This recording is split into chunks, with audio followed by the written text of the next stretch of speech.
Phone போடுறது ரிசப்ஷனுக்கு. இப்படி ரிசப்ஷனுக்கு போன் அடிக்கிறேன்டா. நாங்க ரூம் விட்டு போறோம். சீனி, தேயிலை, தண்ணி, ஃப்ரூட்ஸ், ஜூஸ் அதெல்லாம் கொண்டு வந்து வச்சிடாமண்டா. நாங்க எடுத்து கொண்டு போலாம் போய்க்கு. போன் போகுது இல்லையாடா அப்பா? ஹலோ, நீ என்ன கதைக்கிற? Sorry. Hello, can you hear me? இல்ல சத்தம் கேட்கல. வேற சீனி தேயிலை எல்லாம் வேண்டி கொண்டு லக்கேஜ் கவச்சு கொண்டு போக மாட்டா எடுக்கிறாங்களே. இல்ல சொன்ன நீ இமிட்டேட் பண்ணி கொண்டு நிக்காத.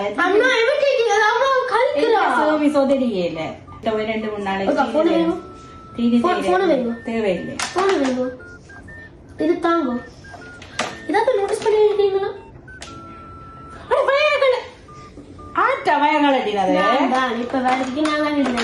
உங்களுக்கு தெரியும் உங்களோட பிரெயின் இதுதான். நீங்க லோவல் செய்யுங்க. ஹோட்டலுக்கு எல்லாம் கேட்டு போட்டு லக்கேஜ் வைக்கிறது உங்களுக்கு தெரியும் உங்களோட வேலைகளை. அதுக்கு என்ன நாங்க இவ்வளவு காசு கொடுத்து வாரம் சீனி தேயிலை ஓட பண்ணி போட்டு அதெல்லாம் கொண்டு போறதுக்கு என்ன கொண்டு போன கூட hotels you to stay not to steel. Take it. Don't hold it again.